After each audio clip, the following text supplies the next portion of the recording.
지난주 부활주일날 주님의 부활에 대해서 증거를 했습니다. 우리에게 부활신앙이 있다는 것은 얼마나 중요한지 모릅니다. 생명의 위협을 느낀 제자들이 주님을 버리고 도망을 쳤다가 다시 돌아와서 순교하면서까지 주님의 부활을 외칠 수 있었던 배경은 주님의 부활을 목격했기 때문인 줄로 믿습니다. 헛것을 보았기 때문이 아니요, 주님을 사랑했기 때문도 아니요, 오로지 십자가에서 돌아가셨던 주님이 다시 살아나셨다는 것을 알았기 때문입니다. 그래서 수제자 베드로는 로마에서 십자가에 거꾸로 매달려 죽으면서까지 주님의 부활을 증거했습니다. 빌립은 소아시아에서 십자가를 지고 죽었습니다. 바돌로메는 몸의 가죽을 벗기는 죽임을 당하면서도 결코 부인하지 않았습니다. 도마는 인도에서 순교, 마가는 알렉산드리아에서 기도하며 순교, 마태는 에디오피아에서 창에 찔려 순교, 안드레는 에데사에서 십자가에 못 박혀 순교, 마띠아는 예루살렘에서 돌에 맞고 쓰러진 채 목베임을 당했습니다. 누가는 헬라에서 감람나무에 매달려 죽임을 당했습니다. 바울은 로마에서 칼의 목에 떨어지면서도 예수님의 이름을 부르다가 죽었습니다. 사도 요한은 100살까지 온갖 시련과 고초를 당하는 가운데도 철저하게 오직 주님만이 나의 전부라고 고백하며 살아셨습니다. 죽음이 무서워서 도망쳤던 제자들이 이렇게 순교하면서까지 외쳤던 메시지는 오직 하나, 예수님은 죽음을 이기시고 부활하셨다. 바로 그거지. 이들이 순교하면서까지 주님의 부활을 외칠 수 있었던 그 이유는 주님의 부활을 직접 체험하고 목격하고 보고 함께 나누었기 때문입니다. 제가 이 설교를 하면은 우리 성도들이 예수 믿으면 다 저렇게 십자가에 못 박혀 죽는구나 이렇게 오해할까봐 준비된 사람만 그렇게 할 수 있어요. 아무나 그렇게 하는 거예요. 예수님께서 병자를 고침받고 난 사람들에게 나 주님을 따르겠다니까 아니다, 너는 집에 가라 이랬어요. 또 대부분은 집에 가라 그랬어요. 소수의 제자들만 주님께서 연단을 시키셔서 마지막 때 부활의 증인으로 확실하게 못을 박으려고, 예수님이 죽음 가운데서 이기시고 부활하셨던 사실을 확실하게 증거로 남기기 위해서 이런 수제자들, 제자들을 모아서 철저하게 연단을 시키시고 준비를 시켰다는 것을 알 수가 있습니다. 지난주 부활주일 설교가 여러분 마음에 주님의 부활에 대한 믿음과 확신을 주었다고 저는 믿습니다. 지난주 제 설교의 목적은 여러분에게 주님의 부활에 대한 믿음과 확신을 주는 것만이 하나님께서 제게 이 설교를 하게 하신 목적이 아닌 줄 압니다. 주님의 부활을 이해하는 것만이 목적이 아닙니다. 주님의 부활을 아는 것으로 끝나서는 안 됩니다. 우리의 삶이 부활신앙으로 이어지는 것이 이 설교를 하게 하시는 목적인 줄로 믿습니다. 주님은 부활했으니까 믿습니다 말하면서 나의 삶 속에서 주님의 부활이 아무런 능력이 되지 않는다고 한다면 이것은 허공을 치는 거예요. 단지 감동이나 이해로 끝나는 것이 아니라 우리의 삶이 부활하신 주님과 동행하는 삶으로 이어지는 것이 바로 부활의 목적인 줄로 믿습니다. 그래서 저는 부활주일이 지났지만은 주님이 부활하신 후에 40일 동안 제자들을 계속 만나셔요. 그래서 지금 이 절기는 부활의 절기요. 그래서 부활절 설교를 오늘 하루 더 하려고 합니다. 사랑하는 성도 여러분, 주님의 부활을 믿는 것으로 끝나지 마시기를 축복합니다. 성도 여러분, 주님의 부활을 찬양한 것만으로 끝나지 마시기를 축복합니다. 우리의 삶이 부활신앙으로 이어지기를, 우리의 삶이 역동적으로 전개가 되기를, 그래서 어떤 고난과 어려움과 환난이 있다더라도 그것이 나에게 영향력을 미치지 못하고 내 속에서 역사하시는 부활신앙의 고백이 우리의 삶을 끌어가는 동력이 되시기를 축복합니다. 주님께서 부활하신 목적도 바로 여기 있죠. 부활을 믿고 부활을 찬양하는 것이 전부가 아니라는 사실, 부활의 신앙의 삶이 우리에게 누려져야 된다 그 말이에요. 부활 신앙의 삶으로 이어지지 않는다고 한다면 부활을 믿고 부활을 찬양하는 것은 아무 소용이 없습니다. 의미가 없죠. 기독교 역사에 있어서 뛰어난 명작이라 하는 그림 하나가 있어요. 바로 그것은 스텐버그의 십자가라는 건데 한번 줘볼까요? 아주 유명한 이 그림에는 이러한 일화가 있습니다. 스텐버그라고 하는 유명한 화가가 성 베드로 성당 위고 신부의 요청으로 십자가에 달리신 예수님에 대한 그림을 그리기를 시작합니다. 조심스럽게 그려가다가 도중에 그림을 그만두었어요. 왜냐하면 그림값이 너무 싸게 흥정이 돼서 불평이 생긴 거예요. 그래서 그림값을 다시 흥정하려고 그림을 그리다 중단을 해버렸어요. 난리가 났죠.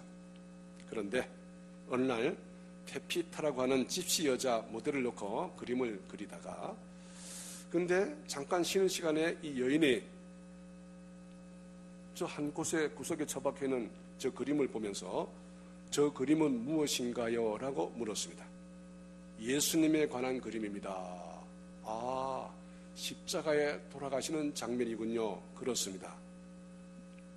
무슨 사연입니까?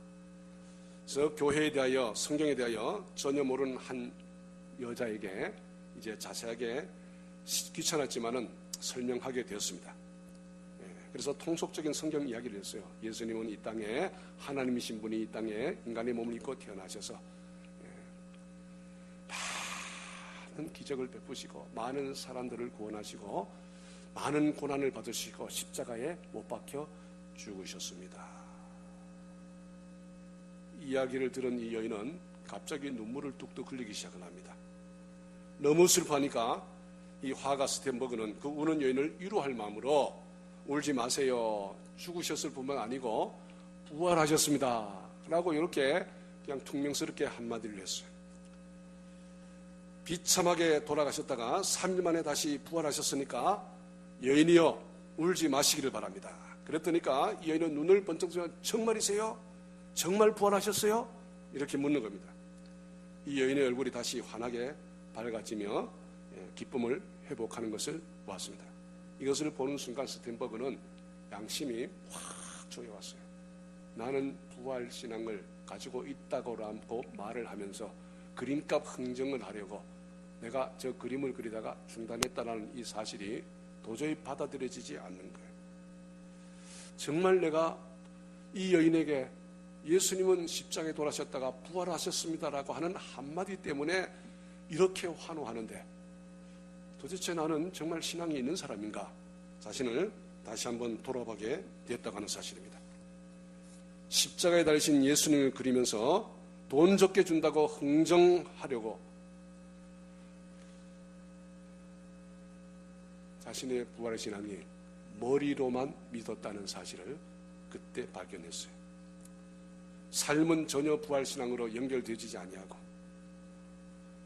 철저하게 이기적으로 하나님을 믿었다는 사실이 마음에 뜨겁게 다가왔어요.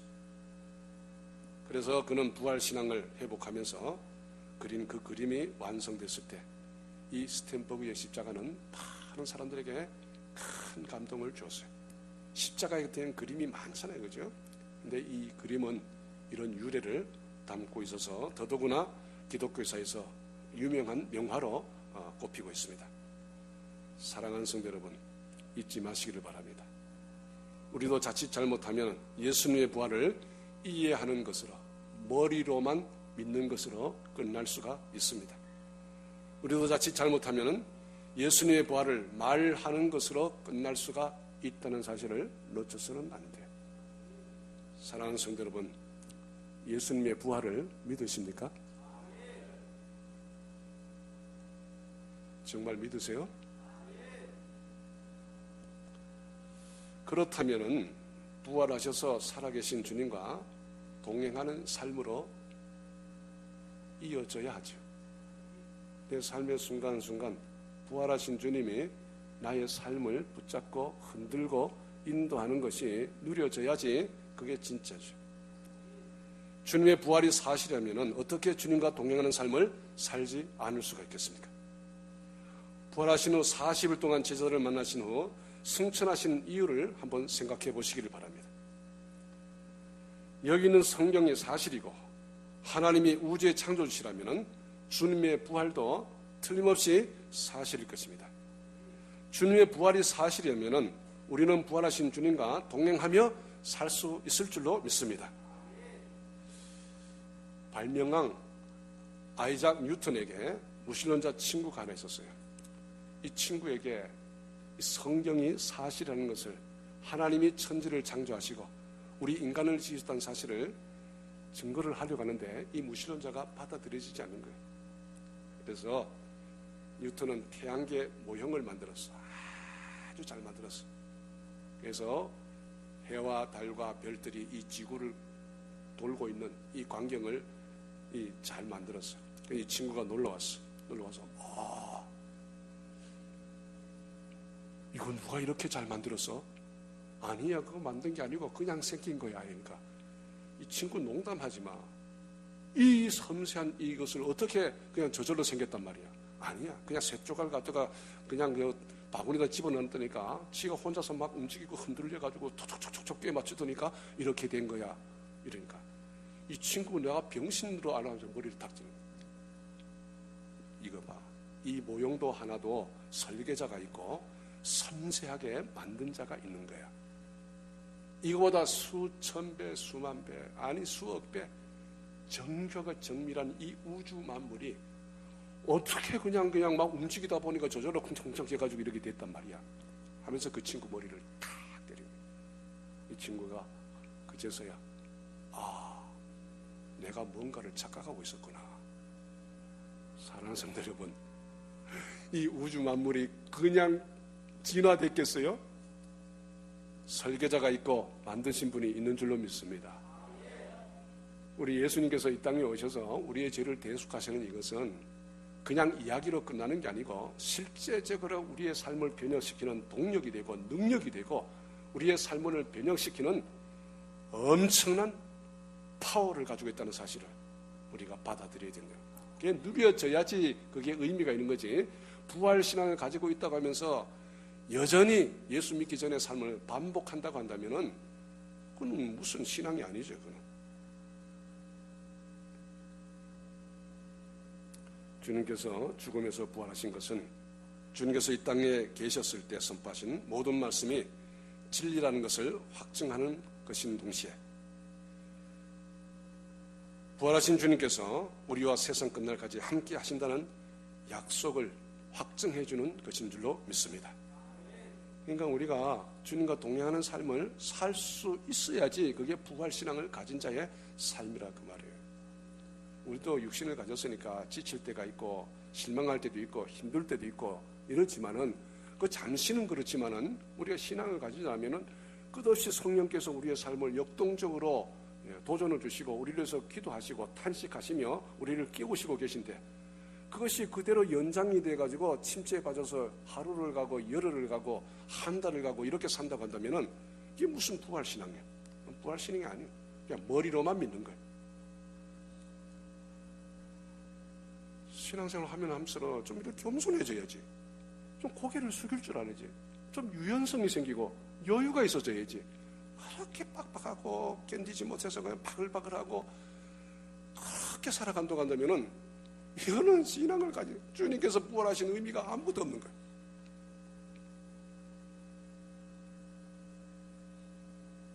주님의 부활이 우리의 부활 신앙으로 이어져야 될 줄로 믿습니다. 그러면 우리의 삶이 부활 신앙이 되고 우리의 삶이 주님과 동행하는 삶이 되려면 어떻게 해야 할까요? 죽음을 이기고 살아나신 주님께서는 40여일 동안 제자들과 수시로 만나셨습니다. 사복음서를 보면은 예수님은 여자들이나 베드로를 개인적으로 만난 것 외에도 10 제자들과 한꺼번에 만나셨고 나중에는 11 제자들과 함께 만나기도 하셨으며 그뿐 아니라 주님을 따랐던 500여 문도와 함께 부활하신 주님을 만나시고 그들이 보는 앞에서 하늘로 올라가시는 그런 장면을 보여주셨습니다. 고린도전서 15장 6절 말씀 한번 볼까요? 시작. 그 후에 500여 형제에게 일시에 보이신다니 그 중에 지금까지 대다수는 살아있고 어떤 사람은 잠들었으며 이 성경을 기록할 당시에 예수님을 목격한 자들이 수없이 살아 있었다. 이렇게 성경은 증언하고 있습니다.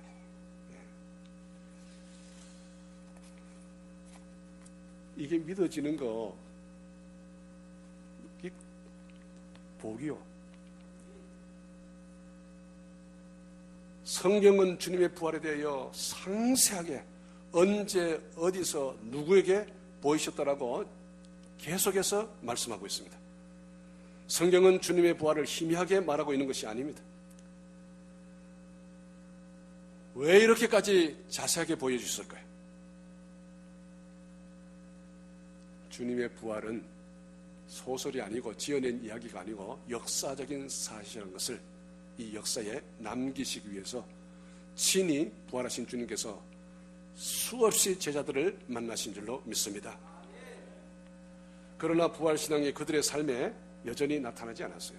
제자들이 부활하신 주님을 만나면서도 기쁨은 회복하고 감동은 되는데 그들의 삶이 부활신앙으로 이어지지 못했어요. 여전히 방구석에 처박혀가지고 그 안에서만 기도하고 밖에 나가지 못했어요. 주님이 너희들이 죽인 예수님께서 살아나셨다라고 아무도 얘기하지 못했어요. 자기도 잡혀 죽을까 여전히 두려워 떨면서 숨어서 예수를 믿었어요. 부활신앙이 있었어. 부활을 믿었어. 그러나 그들의 삶이 부활신앙으로 이어지지를 못했어요. 그러면 언제 그들에게 부활신앙이 삶으로 나타났습니까? 주님이 부활하신 사건 이후에 어떤 사건이 일어났는가를 보면 알 수가 있습니다. 오순절 성령 충만의 사건이 일어났어요. 예수님께서 제자들에게 너희들 예루살렘을 떠나지 마라. 아버지께서 약속하신 하늘로부터 내리는 능력이 임할 때까지는 떠나지 마라. 그 약속을 믿고 두려워 떨면서도 그러나 그것을 사모하며 기다렸어요. 아무리 많은 체험을 하고 아무리 주님이 하나님의 아들이신 것을 증거로 우리가 봤다 할지라도 오순절 성령 사건이 없었다고 한다면 제자들은 이 두려움을 떨치고 일어서지 못했다고 하는 사실이에요. 우리 인간의 상태를 최고로 잘 아는 분은 하나님이십니다. 주님께서는 부활하셔서 모든 제자들을 만나 주셨습니다. 그 외에 주님을 따르는 500여 명에도 만나 주셨습니다. 그것만이 아닙니다. 수많은 무리들이 보는 앞에서 하늘로 올라가는 장면도 연출하셨습니다. 그런데 이것 가지고도 부활신앙으로 살 수가 없었다고 하는 사실이에요. 그들은 주님의 부활을 목격했을 때 감동이 넘쳤어요. 너무 놀라웠어요. 어떻게 죽은 자가 살아난단 말이에요. 있을 수 없는 일이야.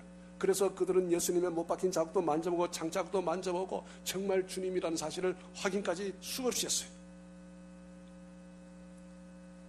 이제는 주님을 위해서 목숨을 바치겠다고 결심도 하고 기뻐 뛰며 주님을 찬양도 했어. 그러나 그 결심이, 그 감격이, 그 기쁨이 삶 속에 이어지려면은 성령 충만을 받아야지만 그 결심과 그 감격과 그 기쁨이 삶 속에서 나타나게 될 줄로 믿습니다. 이걸 아셔야 돼요. 우리 주님도 이것을 아셨어요.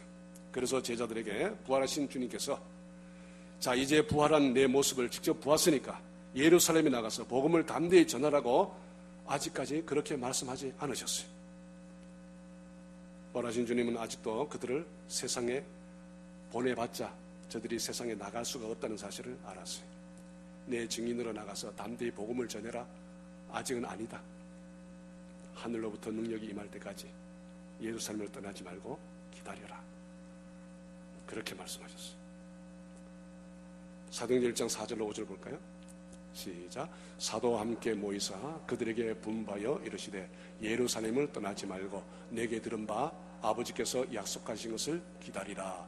요한은 물로 세례를 베풀었으나 너희는 몇 날이 못되어 성령으로 세례를 받으리라 하셨. 몇 날이 못되어 무엇으로?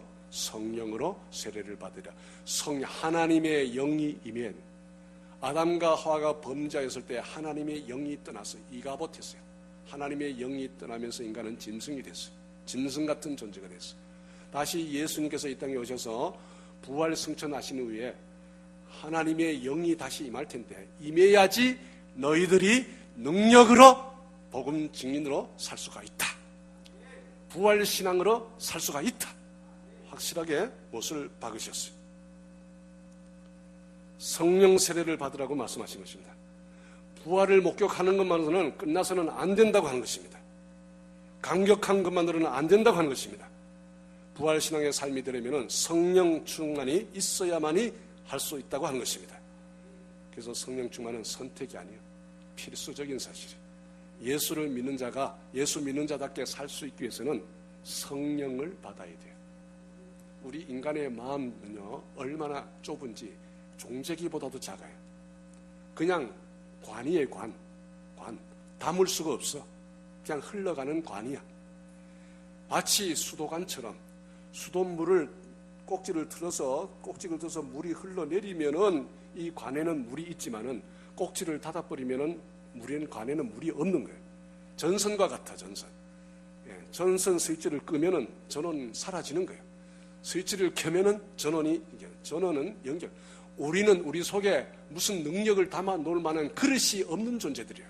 우리는 관과 같다. 그래서 날마다 성령의 흐름을 우리 속에서 유지해야지만이 우리는 능력 있는 삶을 살 수가 있는 존재라고 하는 사실이에요.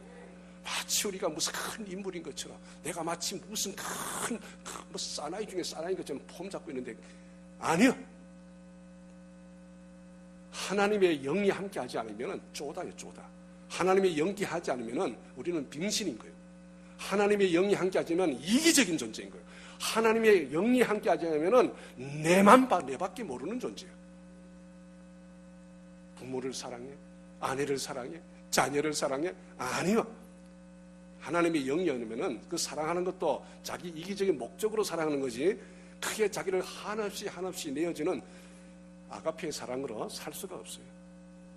부활신앙 가졌어요? 여러분이 하나님의 영이 흐르지 않으면 부활신앙의 삶을 살 수가 없다는 사실을 명심하시기를 주님의 이름으로 축복합니다. 폼 잡지 마세요. 난 큰 인물인 것처럼 하는 말이 연단을 많이. 아니요. 우리 친구가 맨날 문자를 가지고 무슨 도사 같은 글을 계속 보내는 거예요. 목사가 계속 도사들이 하는 얘기를 계속 문자로 보내는 거예요. 그래서 이 친구 맛이 갔구만 했어요. 그런데 뭔 작은 한 사건 때문에 삐져가지고 그 문자 보냈던 거기서 탈퇴를 해버리고 전화를 하니까 전화를 안 받는 거예요. 그래서 내가 다른 사람을 만나서, 야, 참, 산에 가서 30년 도로 닦고 온 사람이 세상에 나와가지고 3일밖에 안 돼가지고 본색이 드러났다더니 이 말이 그 말이구만. 인간은요, 도를 300년 닦아도 안 되는 거예요. 하나님의 영이 우리 안에 거할 때만이 우리가 하나님의 능력으로 살 수 있을 줄로 믿습니다. 인간을 알아야죠, 인간을 알아야죠. 부활신앙 아무리 목격했어도 부활신앙으로 살 수가 없어요. 하나님의 영이 우리 속에 있어야 돼요. 예? 여러분, 인간은 아무리 잘났어도 인간이에요. 천사가 아니에요. 아무리 거룩한 척해도 인간은 모두 죄인이라는 사실을 잊어서는 안 됩니다. 그죠? 한번 따라합시다. 내 마음은 종재기보다도 작다. 종재기가 뭔지 아세요? 여기 종재기, 여기 종재기, 여기 종재기, 요거보다 작다 이 말이요. 뭐 그렇게 그 자기는 아주 뭐 선한 척을 폼 잡지 말라고 웃기고 있네. 아무도 그런 사람 없어요. 이것보다 적다 이 말이에요. 그냥 관이야, 관. 흘러가는 관이란 말이에요.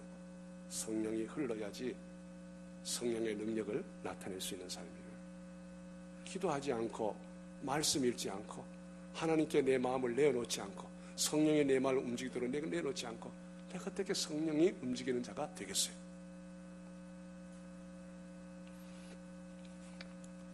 첫사람 아담이 죄를 지었기 때문에 우리는 다 죄의 자녀들이 되었어요.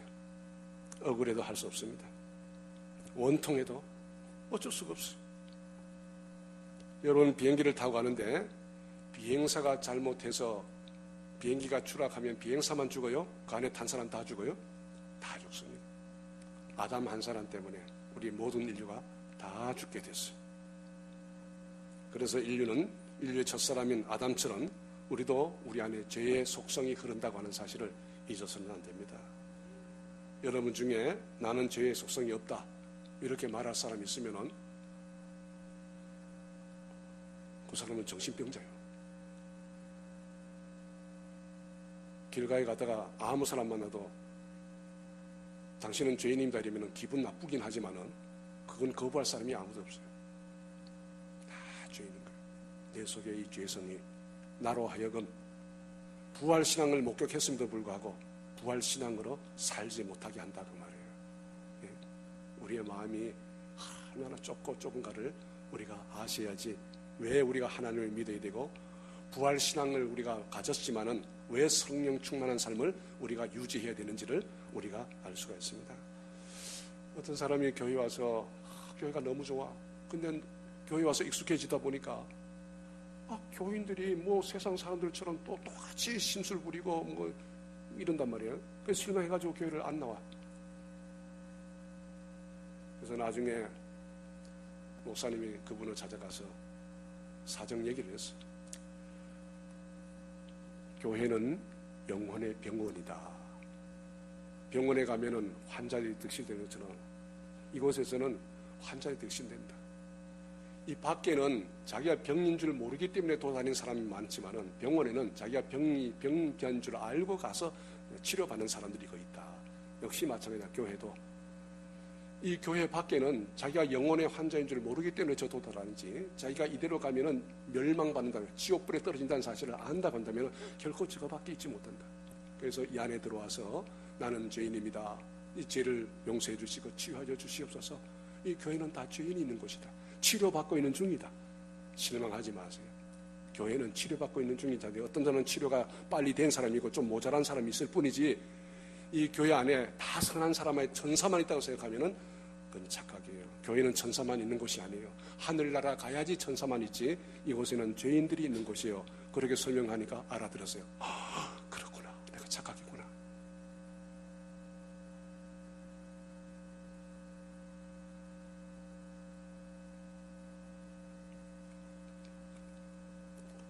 독일 아우슈비츠의 참담한 수용소의 생존자였던 유대인 예이엘 디무르라는 사람이 있었어요. 이 사람은 1961년 예루살렘에서 히틀러 나치 잔당들에 대한 전범 재판이 열렸을 때 히틀러의 가장 측근이었던 참모 아돌프 아이히만의 전범 증인으로 소환이 되었어요. 재판관이 디무르에게 옆에 있는 아이히만을 가리키면서 저 사람을 똑똑하게 쳐다보시오. 저 사람이 아이히만 맞습니까? 좀 더 다가가서 자세히 좀 보세요. 그래서 디무르는 재판장의 요구대로 가서 자세히 보니까 아이히만이 맞는 거예요. 한참 쳐다 확인을 하고서는 그냥 그 자리에서 그냥 어른처럼 얼었다가 이렇게 졸대가 쓰러져 버렸어요. 그래서 재판장이 수라장이 됐지. 근데 한참이 지나서 이 사람이 깼어요. 그래서 왜 쓰러졌냐고 그렇게 물었어요. 과거에 악몽이 되살아났습니까? 아닙니다. 증오심 때문에 마음속에 그 미움 때문에 그렇게 해서 졸도했습니까? 아닙니다. 그럼 왜 그랬습니까? 라고 물으니까 기가 막힌 얘기를 한 거예요. 제가 그 사람을 봤을 때 그가 너무나 평범한 사람이었다는 사실 때문에 제가 놀랐습니다. 어떻게 저런 맑은 얼굴을 하고 그 무서운 죄를 저지를 수 있었을까? 라고 생각하니까 기가 막혀서 제가 쓰러졌습니다. 그 사람을 보면서 죄를 지을 만한 특별한 존재가 있는 게 아니고 나도 저 사람하고 똑같이 그런 환경에 있으면 그런 죄를 지을 수 있는 존재라는 사실을 알았다. 내가 만일 히틀러 휘하에 있었다고 한다면 나도 저 사람하고 똑같은 죄를 저질렀을 것이라는 생각을 하니까 소름이 끼쳤습니다. 그런데 이게 인간의 자아 발견이요. 제대로 된 인간의 자아 발견이요. 아이히만만 그런 죄를 지을 수 있는 가능성이 있는 존재가 아니고 말짱하게 나는 착한 척하고 선한 척하고 의인인 척하는 나도 똑같은 환경 속에 있으면 똑같은 죄, 그보다 더한 죄를 저질 수 있는 자라고 하는 사실을 우리가 잊어서는 안 됩니다. 이걸 착각하니까 자꾸 손가락질을 남의 틈에 하고 남을 정죄하고 남을 비난이나 하고 그런 엉뚱한 짓이나 하지.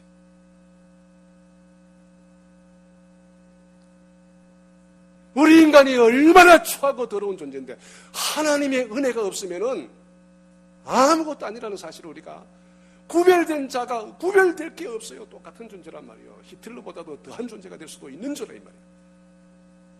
그래야지 하나님의 십자가의 은혜가 정말 내게 필요한 존재라고 하는 사실을 절감을 하게 된단 말이에요.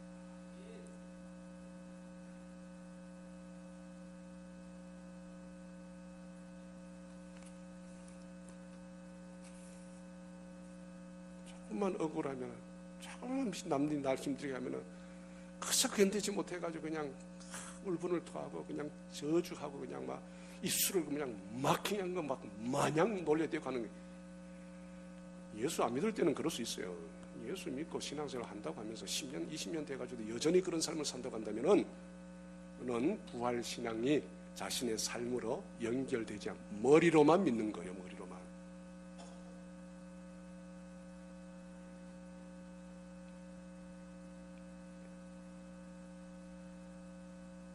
내 속에 있는 이 죄의 속성을 이기며 살 수 있는 비결이 도대체 무엇입니까?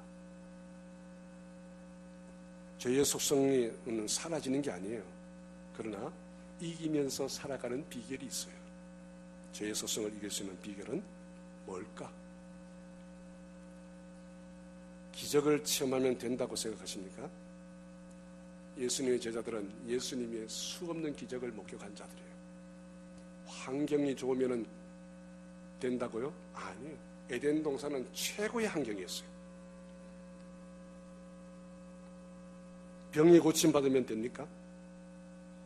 주님께서 이 땅에 계실 때 고쳐주는 사람들이 얼마나 많았습니까? 그런데 그 많은 사람들이 다 어디로 갔습니까? 예수 십자가에 달릴 때 다 도망갔어요. 병 고침, 기적, 이러한 사건들이 우리 마음에 감동을 주고 기쁨을 주긴 하지만은 이것만 가지고는 안 됩니다. 여러분, 롯데 복권 50억 당첨되면 예수 제대로 믿을 것 같아요?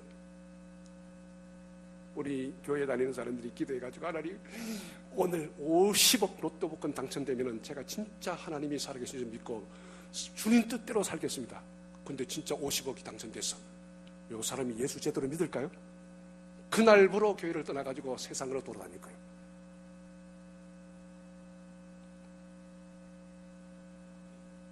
주님께서 말씀하신 대로 성령 충만을 받아야지만이 우리는 신앙인의 능력 있는 삶을 살게 될 줄로 믿습니다.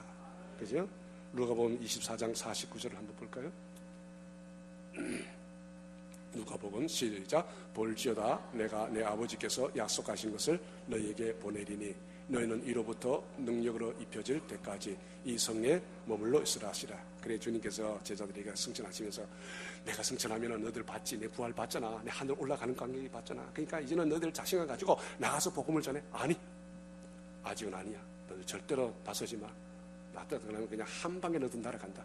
하지 말고 예루살렘 떠나지 말고 아버지께서 보내시겠다고 약속하신 성령을 받을 때까지 머물러 있어. 성령을 받고 나면은 성령께서 너희들을 인도할 거야. 정말 마가다락방에서 모여서 기도하는데 사순절날 사순절이 지나고 오순절이 됐을 때 진짜로 하늘로부터 불같은 성령이 임하는데 이 사람들이 전부 다 그냥 갑자기 그냥 뜨거워지면서 그냥 이게 자기도 하지 않던 엉뚱한 그 방언을 막 하면서 그 기도가 끝나면서 그냥 베드로를 비롯해가지고 온 제자들이 그냥 밖으로 뛰어나가지고 그냥 너희들이 이 메시아를 죽였다. 하나님의 아들을 죽였다.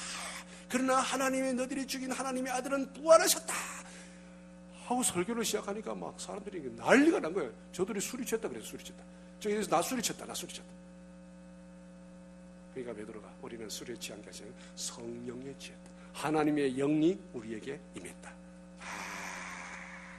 그러니까 그 사람들이 마음에 찔려가지고 우리가 어찌할꼬 우리가 이게 성령의 감동이 일어난 거예요.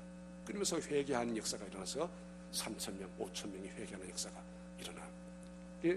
예루살렘 교회가 이렇게 시작이 된 거예요.